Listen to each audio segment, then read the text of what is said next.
இன்றைக்கி ஒரு பூ பறிக்கிற வீடியோ பார்த்துடலாமா? இந்த வீடியோ வந்து கோயம்புத்தூரில் இருந்ததில் தூத்துக்குடியில் என்னோடய மாமியார் வீட்டில் எடுத்தது. ஸோ அவங்க வந்து குண்டு மல்லி, இருவாச்சி மல்லி 2 மல்லி வெரைட்டி வச்சுருக்காங்க. ஸோ இருவாச்சி மல்லி நம்ம வீட்டில் உள்ளதோட தங்கச்சி மாதிரின்னு வச்சுக்கலைங்களேன். 2 பேரும் ஒரு வீட்டு பிள்ளைகள்.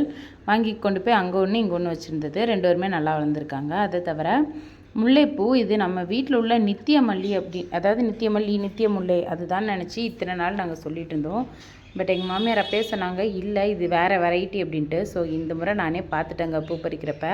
இந்த பூ வந்து கொஞ்சம் டிஃப்ரெண்ட்டாக இருக்குது. அதாவது சின்ன சைஸ் தான், ஆனால் பூ கொஞ்சம் ஊசி மாதிரியும் கொஞ்சம் கோணலாகவும் இருக்குது.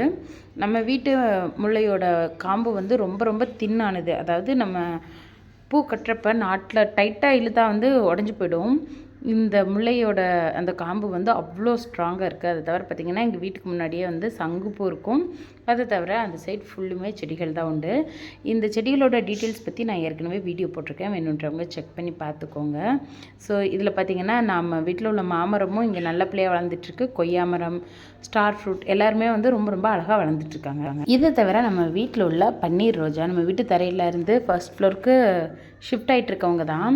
ஸோ நம்ம கட்டிங் வச்சு வளர்த்து ஒரு 6 செடி கொண்டு வந்து வச்சுருந்தோம். 6 பேருமே நல்லா வளர்ந்துட்டுருக்காங்க. இதில் இன்னொரு என்னென்னா, இப்போ கிட்டத்தட்ட ஒரு 3 அடி பக்கம் வளர்ந்துருப்பாங்க. நிறைய மொட்டு வச்சு பூ பறிக்க ஆரம்பிச்சிட்டாங்க. எங்கள் மாமியார் சொல்லுவாங்க நிறைய பூக்குது அப்படின்னு சொல்லிட்டு. ஸோ இவங்களை சுற்றிலுமே வந்து துளசி, அதை தவிர பார்த்திங்கன்னா மஞ்சள் எல்லாமே கீழே வளர்ந்து நிற்குது. பட் இவங்க கொஞ்சம் டாமினெண்ட்டாக வளர்ந்து நிற்கிறாங்க. ஸோ இவங்க எல்லாருமே தூத்துக்குடியில் தான் இருக்காங்க. கீழே தரையில் தான்.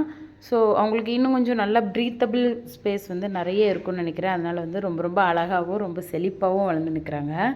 செடிகளை நம்ம வந்து தொட்டியில் வச்சு அதுக்கு நிறைய மருந்துகள் கொடுத்து உரம் கொடுத்து பார்த்து வளர்த்தாலும், இப்படி தரையில் வச்சு விட்டு அது அந்த மண்ணுக்கான உரம் இருக்கும், மண்ணுக்கான சில வளங்கள் இருக்கும், அதை உறிஞ்சி செடிகள் வளர்கிறப்போ வந்து ரொம்ப ரொம்ப நல்லாயிருக்கும்.